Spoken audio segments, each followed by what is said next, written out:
Y hoy empezaremos a ver lo fundamental de ser héroes. Ahora, no cualquier tipo de héroe, sino héroes de la fe. Asentaremos algunas bases hoy para estudiar el capítulo 11 de Hebreos y a través de eso vamos a estar mirando nuestra parte en todo esto. La historia de fondo es muy importante para entender estos héroes o los villanos de este universo que existe. Ahora, ¿qué es una historia de fondo? Es una narrativa que prepara el escenario para la aparición del héroe. Nos brinda información que es vital para comprender por qué los héroes hacen lo que hacen y por qué son como son. Para nosotros también es importante tener un trasfondo de historia de los héroes del capítulo 11 del libro de Hebreos. ¿Qué fue lo que estaba aconteciendo? ¿Por qué el escritor de Hebreos les escribió este capítulo en particular? Porque si usted lee el capítulo 11 de Hebreos, usted va a ver personas que obviamente usted va a decir, esta persona es un héroe. Pero también hay otras personas que usted va a decir, ¿y por qué pusieron a este ahí? Pues hay razón.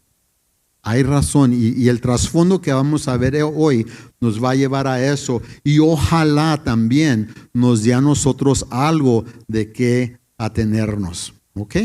Ahora, si tienen sus Biblias, háblanos al libro de Hebreos capítulo 10, empezando en el versículo 19. Hebreos capítulo 10, empezando en el versículo 19. Vamos a leer el 19 al 22.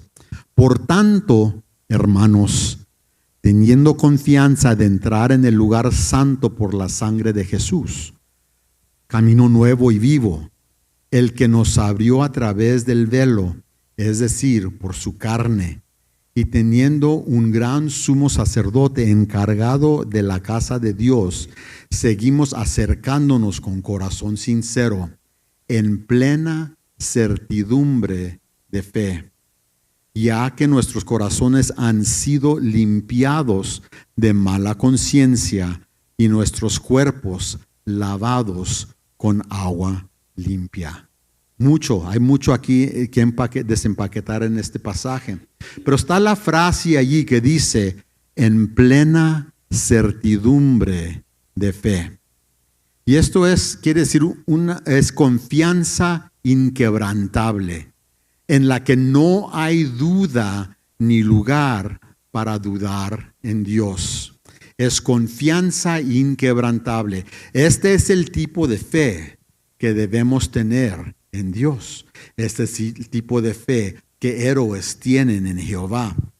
Esto es lo que Dios ha hecho por nosotros para que nosotros podamos tener esa confianza en Él. Número 1, podemos entrar en la presencia de Dios porque Jesús pagó por nuestros pecados mediante la sangre derramada por nosotros. Si se fijan ahí en el pasaje, nos dice, nos dio confianza al entrar en el lugar santo por la sangre de Jesús. Ahora, esto es referencia al Antiguo Testamento, a la sangre de corderos. Pero ahora es la sangre de Jesús. La sangre de corderos era imperfecta y una vez por año tenían que derramar esa sangre para el perdón de los pecados. Pero Cristo, la sangre de Cristo nos limpia de todo pecado y nomás una vez tuvo que pasar ese sacrificio. Ya no hay más porque Él fue el sacrificio completo.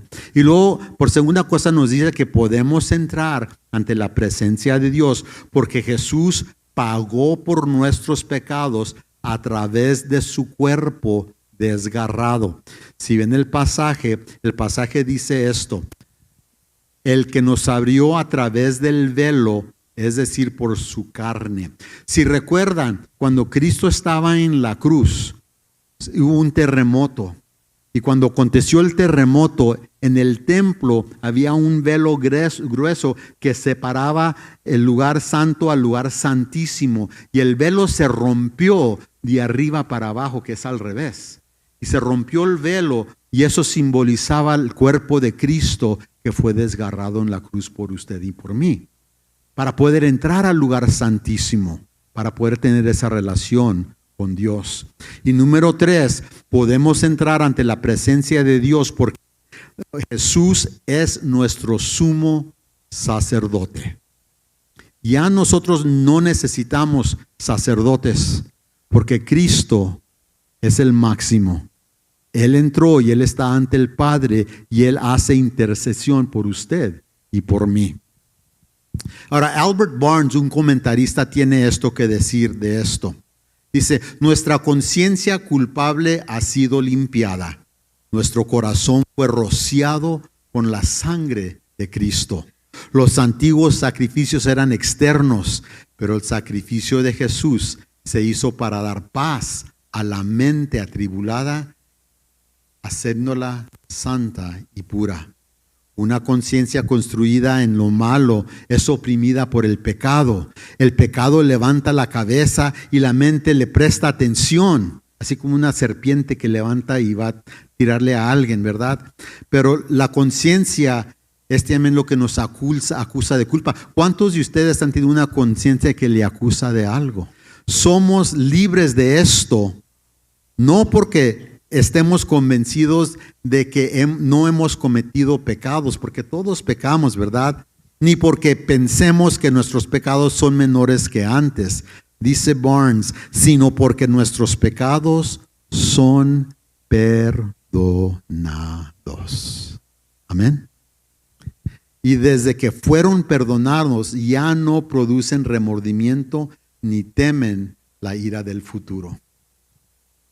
En el versículo 23 encontramos esta frase: mantengamos firme la profesión o confesión, dependiendo de su traducción, de nuestra fe sin vacilar. Y vamos a leer unas palabras aquí rápidamente. Está la palabra profesión o confesión, homologuían. Esto es un acuerdo de enseñanzas, un colectivo de enseñanzas, ¿ok? No nomás es algo que pensamos, pero es algo detallado y lo vamos a ver más al rato. ¿Qué es eso? ¿Ok? Cuando dice que no debemos vacilar, tenemos esa confianza en estas enseñanzas, ¿ok? Y no debemos vacilar. La palabra vacilar es la palabra aklini, que quiere decir que debemos de no inclinarnos a dejarlo. Tenemos que atenernos a estas enseñanzas. Tenemos que agarrarlas y no dejarlas ir. Ahora, una cosa que tenemos que entender de este pasaje, de lo que está aconteciendo aquí con la gente al quien están leyendo esta carta, es que están en medio de persecución. Están en medio de persecución. Ahora, la persecución que ellos están sintiendo aquí viene por tal de los judíos, pero es persecución de todos modos. Estos judíos, otros que estaban persiguiéndolos, querían que los cristianos regresaran a las creencias anteriores. ¿Recuerdan en los 80s que la Iglesia Católica puso por ahí, regresa a tu casa? Fue algo muy popular a través de todo el mundo. Estaban diciendo a la gente, regresen a su casa, especialmente entre los hispanos que habían convertido al Evangelio, porque ellos querían que regresaran otra vez a como eran las cosas, de lo que nos había sacado Dios. Y es lo mismo que estaba aconteciendo aquí. De lo que Dios les había sacado, los judíos querían que ellos regresaran. El escritor de Hebreos se lo explicó. Todo lo que tenían los judíos eran solo sombras de lo que estaba por venir. Ahora mire, esto es lo que estaba pasando.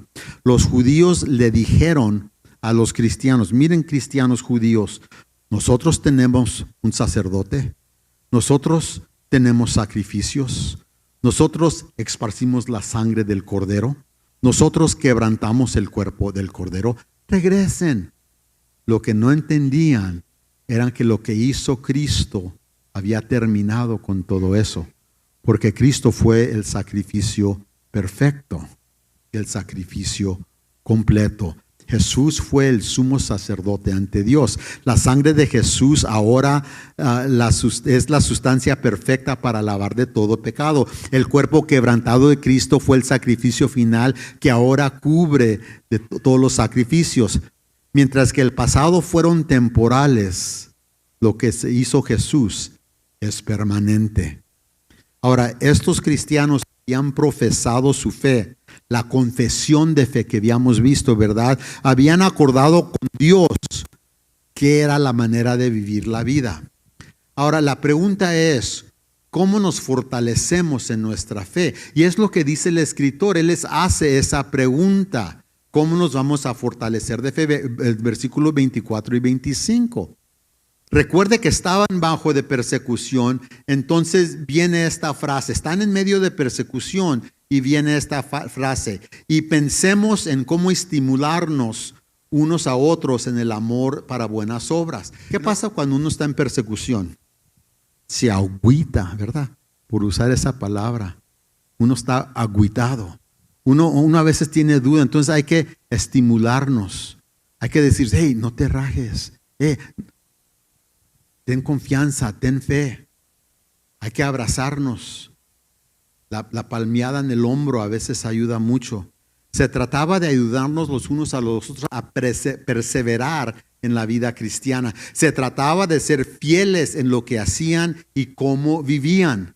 Debían considerar a los demás y no solo a sus propios intereses. Entonces, lo primero que debemos hacer para ayudarnos los unos a nosotros es seguir superando, darnos ese consejo, sigue adelante, no te hagas atrás, dale otro paso, sigue leyendo, sigue orando, sigue confiando, sigue creyendo en aquello que se nos enseñó, el homologion, aquellas cosas que habían acordado que eran las creencias de los cristianos. Pero esto no es todo, ¿ok? No lo deja allí el escritor de Hebreos. Hay otra cosa que debemos hacer. También es algo que deberíamos exhortarnos a hacer. Y eso está en el versículo 25. Y esto es vital para usted y por mí. No dejemos de congregarnos, como es la costumbre de algunos, sino animémonos los unos a otros, y con más razón ahora que vemos que aquel día se acerca. ¿Cuál día? El día de la venida de Cristo. Ellos esperaban que viniera Cristo en su vida. Pero ellos estaban diciendo, no dejen de congregarse. No dejen de ser la iglesia. No dejen de estar allí. Como es costumbre de algunos. Estaba escuchando un programa ayer y el orador estaba diciendo que había un problema en la iglesia moderna. Que cuando uno estaba cansado y llegaba el fin de semana, iba el sábado y hacía todo lo que quería y luego decía, ay, estoy muy cansado, no voy a ir a la iglesia el domingo porque tengo que descansar. Hay otros que dicen, que estaba diciendo que otros que dicen, mira, tengo que ir de compras, en lugar de ir el sábado de compras porque el sábado es mi día, voy a ir el domingo. No, pues hay el domingo que viene voy a la iglesia, pero este domingo voy a ir de compras. Y van de compras y se les olvida que no es el día de nosotros. ¿De quién es este día? El día de Dios. Y es muy común. Imagínense, era común en aquel tiempo, pero en aquel tiempo tenían persecución. Hoy en día quizás sea la flojera.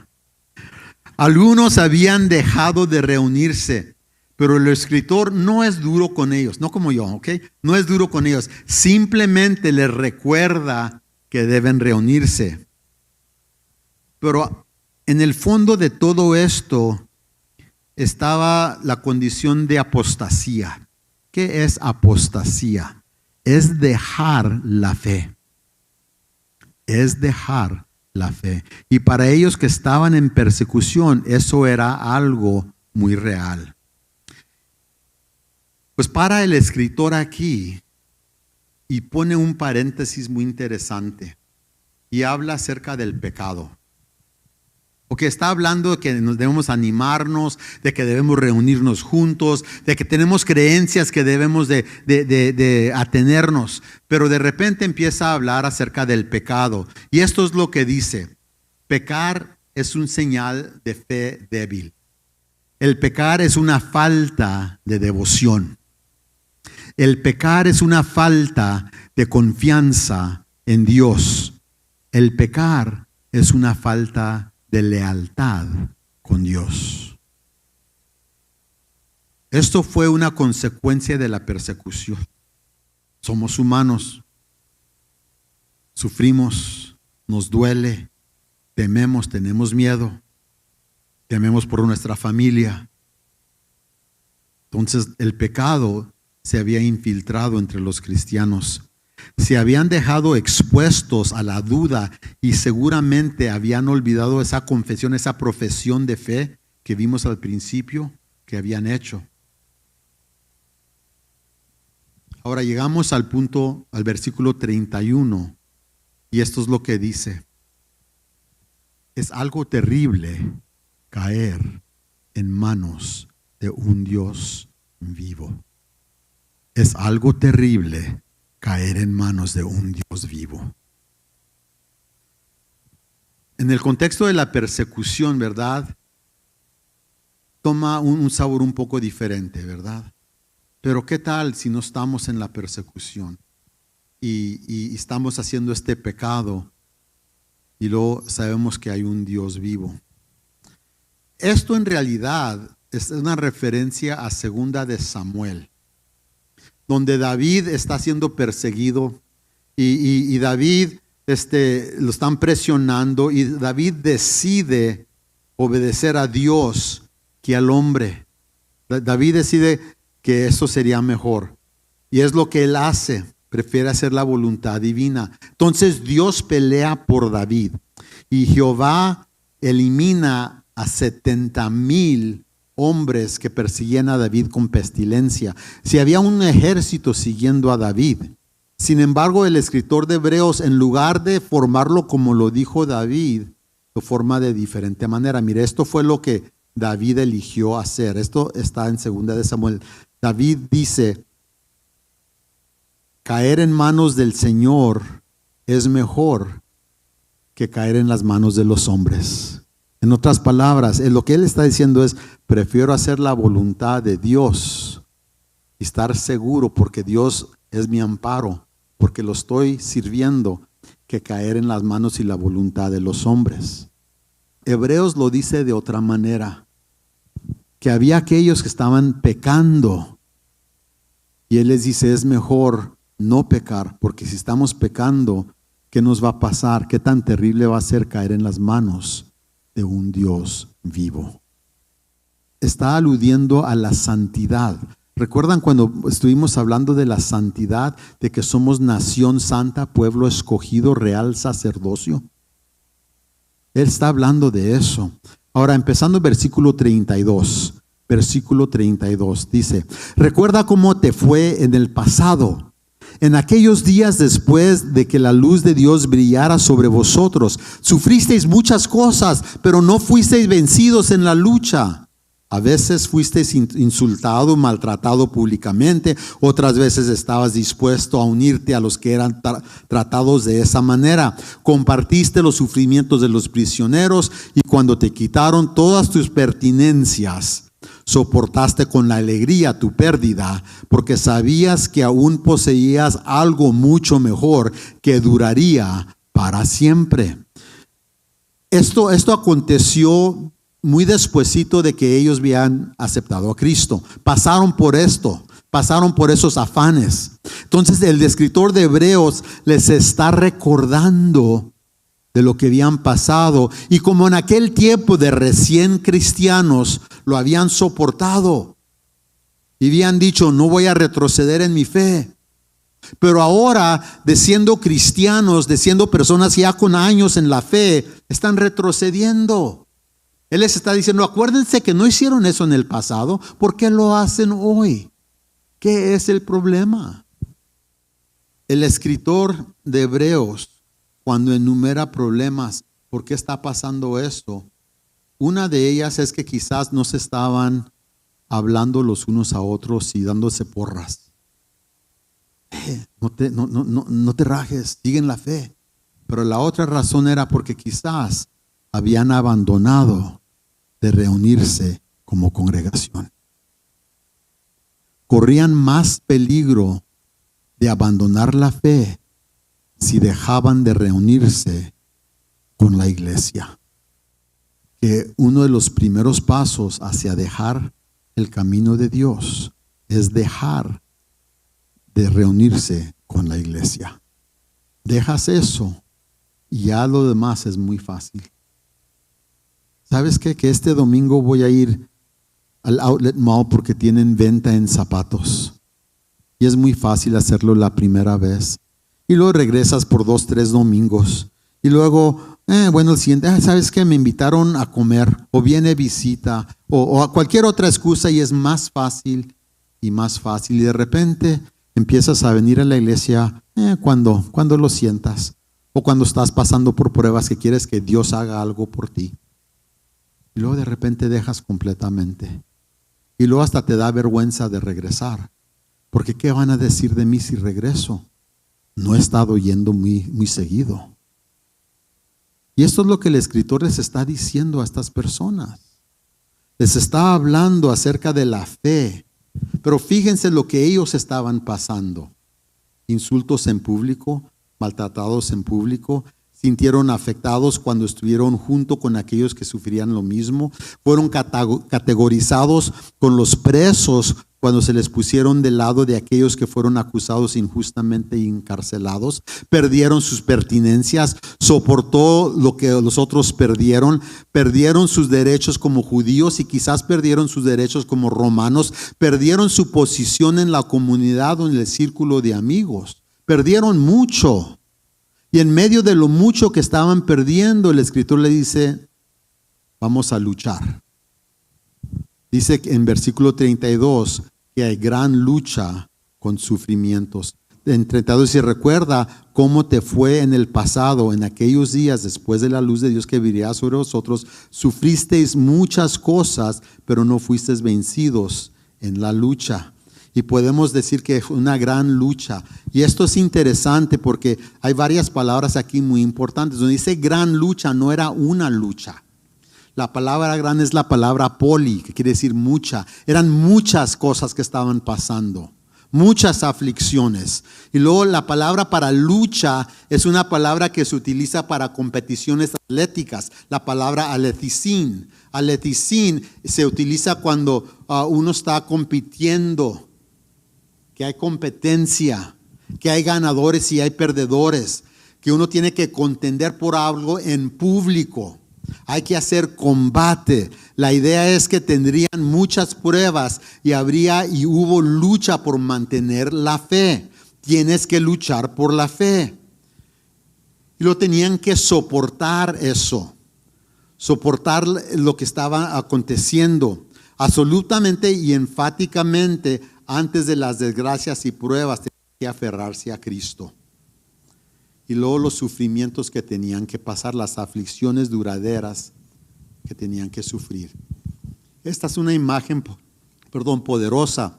Es la de uno que está en público y tiene a alguien en favor y a alguien en contra. Está compitiendo, luchando de tal manera que todos puedan verlos. Es una competición difícil en la que ganar no es tan fácil y está plagada por muchas dificultades. En medio de todo, a pesar de cómo se sienta, la persona es capaz de mantenerse firme por el poder de Dios, por la fe en Cristo. Hay sufrimiento y dolor intenso, pero todo es para la gloria de Dios. La persecución vale la pena. Y viene la persecución para usted y para mí. Estamos a la vuelta de la persecución. Usted nomás tiene que ver para el estado que está mero a aquel lado, a California, para ver lo que vamos a estar pasando en algunos años aquí. Están ellos queriendo sacar la Biblia completamente de la conversación pública, donde ciertos pasajes no se pueden leer, donde no podemos hablar de ciertas cosas, donde están quitando los derechos de los padres con los hijos, donde están encarcelando a padres porque los padres se rehúsan de que les enseñen ciertas cosas a los niños en las escuelas públicas y mucho, mucho más. Y eso viene en contra de los cristianos, de aquellos que se aferran a la palabra de Dios. Hay aquellos que creen que no hubo doctrinas y enseñanzas definidas durante la primera época de la iglesia. Por ejemplo, en versículo 35 dice, por lo tanto, no despreciéis vuestra confianza, que tiene gran recompensa. La palabra confianza es la palabra que habíamos visto, homolegón, profesión, es la palabra que son ciertas doctrinas, ciertas instrucciones, ciertas enseñanzas, ciertas prácticas que la iglesia acordó que venían de Dios. Estas eran las enseñanzas de los apóstoles. Tendemos a suponer que durante los primeros tiempos de la iglesia primitiva no había un conjunto de doctrinas ni enseñanzas establecidas, pero no es el caso. Fíjense, Hechos 2:42 dice, las cuales se mantienen fieles a las enseñanzas de los apóstoles y en el mutuo compañerismo y en el compartimiento de pan y en las oraciones. Primera de Timoteo 1:3 y 4 dice, Pablo hablándole a Timoteo, como te rogué cuando fui a Macedonia, quédate allí en Éfeso para que puedas ordenar a algunos que no enseñen malas doctrinas o falsas doctrinas, ni que dediquen a mitos y genealogías indeterminables. Tales cosas promueven especulaciones y controversias en cualquier lugar. Está hablando de que había enseñanzas que tenían que atenerse. En Tito 1:9 dice, debe retener firmemente el mensaje fiel, tal como se ha enseñado. Había doctrinas, había enseñanzas, había cosas muy específicas. Inclusive si usted lee el capítulo 15 de Primera de Corintios, usted va a encontrar un pasaje que era algo que se repetía en la iglesia. Y ese pasaje tiene que ver con la resurrección de Cristo, que Cristo nació según las Escrituras, que Cristo fue crucificado según las Escrituras, que Cristo resucitó al tercer día según las Escrituras. Ese pasaje viene, más bien muchos de los eruditos creen que se escribió 6 meses después de que Cristo resucitó. O sea que 6 meses después de la resurrección de Jesús ya había establecido en los creyentes doctrinas, enseñanzas, maneras de ser, maneras de vivir. Si usted lee a los historiadores de los primeros siglos, usted va a encontrar que cuando ellos hablan de la iglesia, ellos dicen esto, que los cristianos se reunían antes de que se levantara el sol el primer día de la semana, el domingo, y que tomaban votos de no robar, de no hurtar, de no mentir, etcétera, etcétera, los 10 mandamientos y cómo vivir. Ya tenían algo, ya hacían algo. No es algo que apareció 100 años, 200, 300 años después. Inmediatamente hubo estas cosas. Ahora, lo que tenemos que reconocer es que hay fe y hay fe. Hay fe con mayúscula y hay fe con minúscula. Esta es la fe y esto es tener fe. La fe son las enseñanzas, la fe, las ordenanzas, los morales, los 10 mandamientos, cómo vivir, amar, lo que nos dijo Cristo. Esto es la fe. La cena del Señor es parte de la fe, bautismo, etc. Y uno ejerce fe, que es creencia en la fe. ¿Entienden? Es importante, porque esto es lo que está diciendo el escritor de Hebreos. Dice, no deseches o desprecies esta fe con audacia. Hay que saber esto. Hay que reconocer que había enseñanzas que se atenían. Y ahora uno cree en esas enseñanzas y tiene fe en ello. Y ese es el fundamento. El primer versículo que vimos en esta mañana donde dice que atengámonos a nuestra confesión o profesión, está hablando de estas enseñanzas. Por eso es importante leer la Biblia. Por eso es importante reunirnos y tener escuela dominical para aprender qué es la fe, para aprender qué son los detalles de lo que creemos. Porque muchos no saben en lo que creen. Sencillamente vienen a la iglesia y se van, pero no saben. Y es interesante. Algún día vaya caminando por la calle y tópese con algunas personas y hágale preguntas de la Biblia y se va a asustar. Si yo les digo David y Goliat, ¿saben de lo que estoy hablando? ¿Saben la historia de David y Goliat? Si yo les digo Adán y Eva, ¿saben de quién estoy hablando? Ahora, quizás para muchos de nosotros sabemos eso. Y antes, hace como 20, 30 años era algo sumamente común en este país o en cualquier país, pero ya no.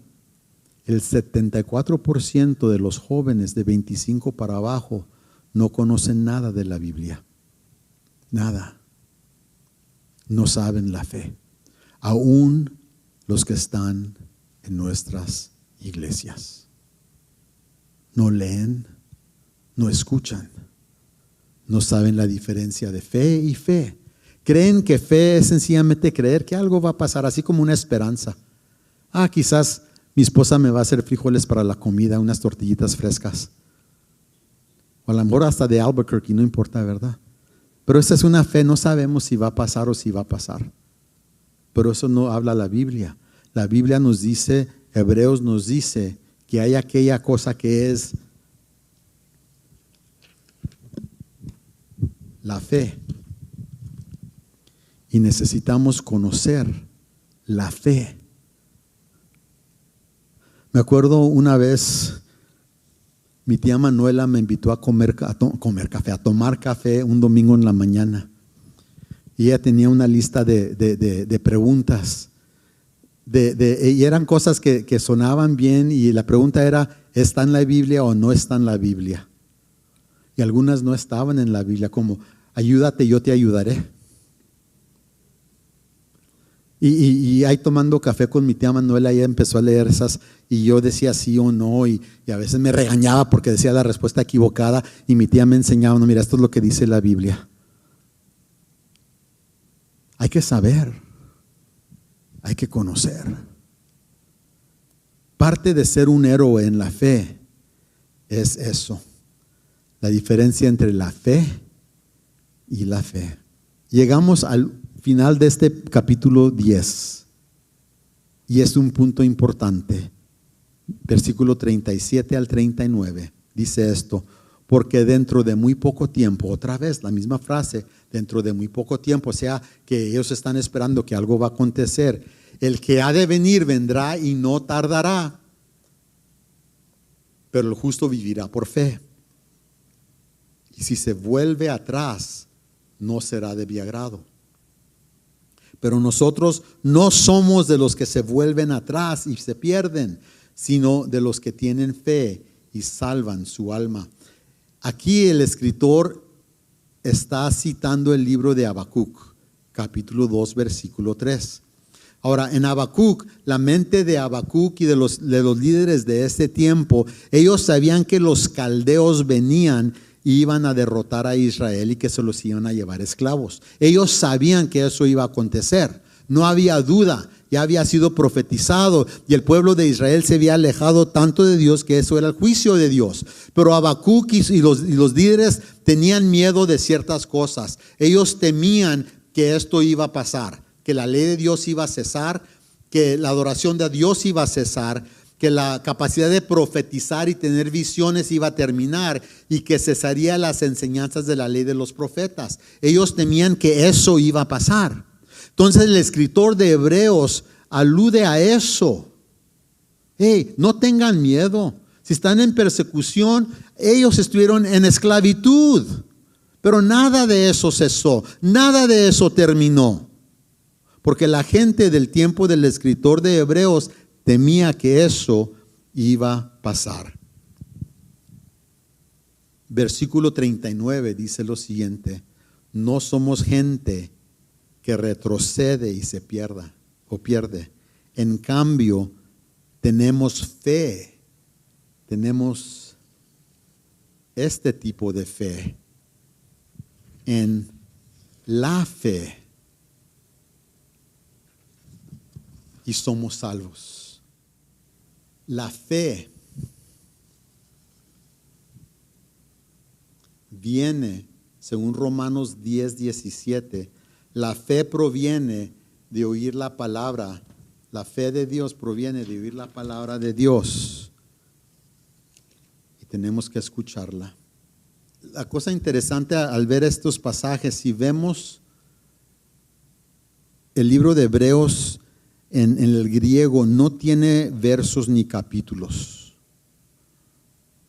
Nosotros podemos terminarlo en el versículo 39, porque ahí termina el capítulo 10 para nosotros. Pero vamos a leer el versículo 39 y luego el versículo 1 y 2 del capítulo 11. Y veamos cómo continúa el pensamiento. Dice 39, no somos gente que retrocede y se pierde, en cambio tenemos fe y somos salvos. Ahora bien, la fe es la seguridad, la sustancia de lo que se espera, la convicción, la evidencia de lo que no se ve, porque por ella obtuvieron aprobación los hombres de la antigüedad. La fe es la sustancia de lo que se espera. En otras palabras, la fe nos dice que esperar.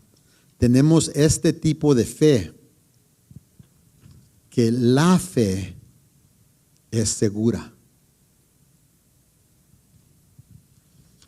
Creemos en nuestro corazón porque hemos visto en el pasado que Dios ha sido fiel, que Dios cumple, que Dios hace, que Dios se mueve. Tenemos esta fe, creemos en lo que Dios dice, porque sabemos que lo que Dios dice se va a llevar a cabo. Por eso, ahora bien, la fe es la seguridad, la sustancia de lo que esperamos, la evidencia de lo que no podemos ver. ¿Sabes qué no puedes ver? No puedes ver el fin del tiempo. Ahora, si viene el fin del tiempo en una hora, sí lo vamos a ver. Pero no sabemos. Pero lo esperamos. Tenemos fe en Cristo, que en un tiempo predeterminado por Él vamos a estar en su presencia. Tenemos fe en eso. Porque la fe, la palabra de Dios nos dice, y lo hemos visto y experimentado en nuestras vidas. Y termina, porque por ella obtuvieron aprobación los hombres de la antigüedad. Ahora, al entrar al capítulo 11, al ver los héroes de la fe, los héroes de la fe fueron héroes no porque eran perfectos, pero ellos tenían conocimiento de la fe y vivían por la fe y tenían fe en Dios.